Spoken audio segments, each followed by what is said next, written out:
Good day, good people. Sanibonani. Ninjani? Niyaphila.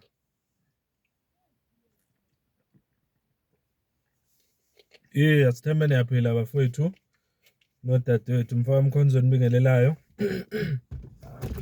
Emini nje siyabonga kakhulu ukuthi nibe la nokusupport i-channel ngendlela enenza ngayo. Ama-subscribers ngendlela akhula ngayo. Ngiyajabula kakhulu.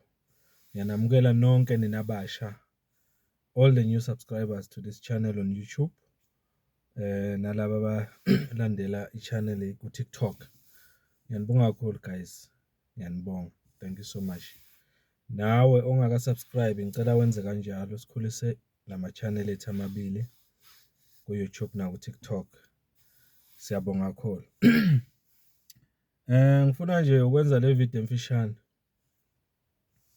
Ngiqale ngako ukubonga ukuthi kwi last video engiyipostile ngama advice engiwanikeza uCommander uFloyd, abantu abaningi bayavumelana nengikushoyo. Okukhombisa kona ukuthi uFloyd abantu bamkhathalela kangakanani, bafuna okungcono for yena. Okay, bakhona nabakuphikisayo ke ngikushoyo, kodwa nabo abangiphikisayo bengikushoyo ngiyabeza ukuthi nabo bayazwelana noFloyd futhi bayafuna ukumakha ukuthi aye phambili ngendlela abasho ngayo. So sonke bafethu la ngicabanga ukuthi sikhonela kona ukwakhana, sifundisane futhi.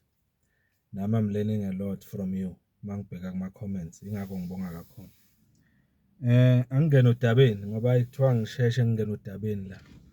Abaningi kuma comment bathi ngiyaphuza ukuhlala udabeni. Ake ngizama ukushesha ngingena udabeni. uCommander uFloyd ubiza isithangami sabeyindaba kusasa. If I'm not mistaken ngo-12 emini. Excuse me, kusasa Thursday 19 June. Ubiza isithangami sabeyindaba.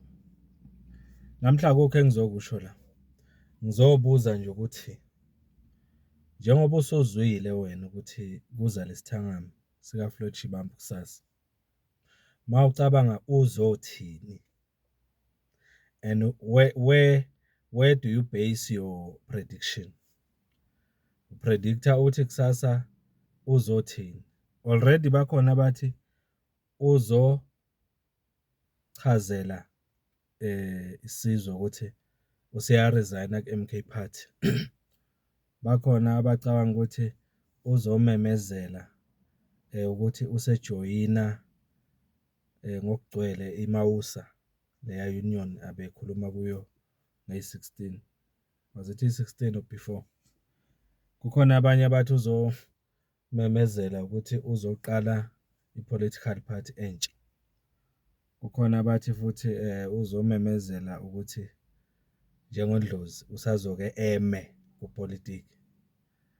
Yebo, khona abathi mhlambe uzothi usehamba uyoba i-researcher or something, izinto nje eziphathelene what in academic work and stuff. Mhlawumbe ayoba angazi whatever ethinta indaba zama academic qualifications wakhe. Asazi, akekho waziyo. Yiko ngithi ake siyixoxe sidingide. Manicabanga uzothini uCommander uFloyd kusasa kwisithangami sabeyindaba? Uzothini manicabanga?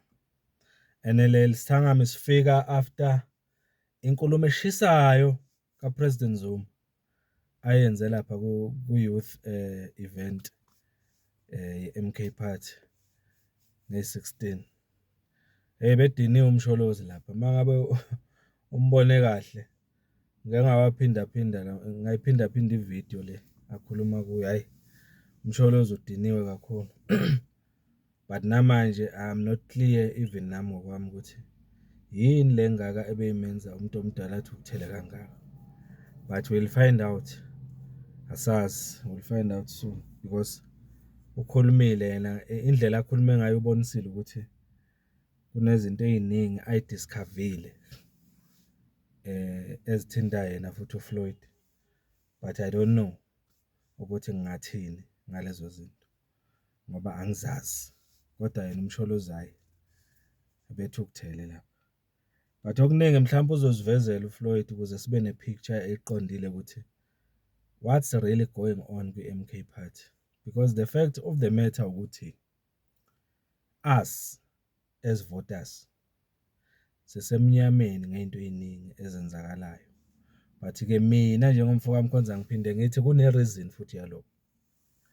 This political party, MK Party, yafonishwa underground. Uhleze ekugcizelela umsholozi. Zwele noCommander uDali Mpofu ekusho ukuthi yenziwa underground MK Party for some reasons. Okusho ukuthi namanje izinto eziningi ezenzeka behind the scene kwi-MK Party ngeke sizazi zonke. Injalo bafethu. Ngeke sizazi zonke. Yingakho ngithi kwamanje siyapredict nje, singapredicta ukuthi uzothini uFloyd. But ke mina ngoba nami mhlambe ngenzeka niyangibuza lapho ukuthi wena Mkhonza mawucabanga uzothini uFloyd. Yazi ngamabomu ngizothini? Ngizobuyela entweni ayisho mayijoin MK Party again. Wathi uFloyd akezelanga ikhundla. Angaba nje nayi ordinary member ye-MK Party. Aqhubeke sebenzela umphakathi because it's the best decision ever ukujoin MK Party. Akayisoli ngalutho ozoyisebenzela ngisho angana position.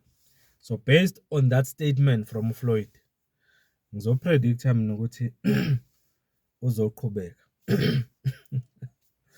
Uzoqhubeka abe yi-MK member. Adile nama challenges aphambi kwakhe ku-MK Party ngendlela eright. Yiloko engakusho. But after esekhulumile kusasa uzophinde ngiyenze enye i-video la. Ukuhlaziya azobe kushilo ukuthi ngicabanga ukuthi ufike kanjani kule decision yalokho azobe sitshela kona kusasa. But for now ngizothi nje ngipredicta ukuthi uyahlala ku-MK. Uzoqhubeka imember ye-MK. That's my prediction. Nawe singezwa ke yakho. Siyayixoxela nje bafethu, akukho kubi. Ama emotions awadingeki kupolitiki because once you put in your emotions kwipolitiki uyosala wedwa. This is politics. Yabonga ke bafethu, ake siyixoxeni ngicela ukuthi uFloyd uzothini kusasa. Yiloko nje ngikubuzayo. Umfo kaMkhonza lo. Ngiyacela ukuthi uqhubeke usubscribe, ushare, ucomment. Sikhulisa ama channel wethu ku YouTube na ku TikTok. Thank you so much guys. Let's meet kwi video elandelayo. Ngiyabonga kakhulu.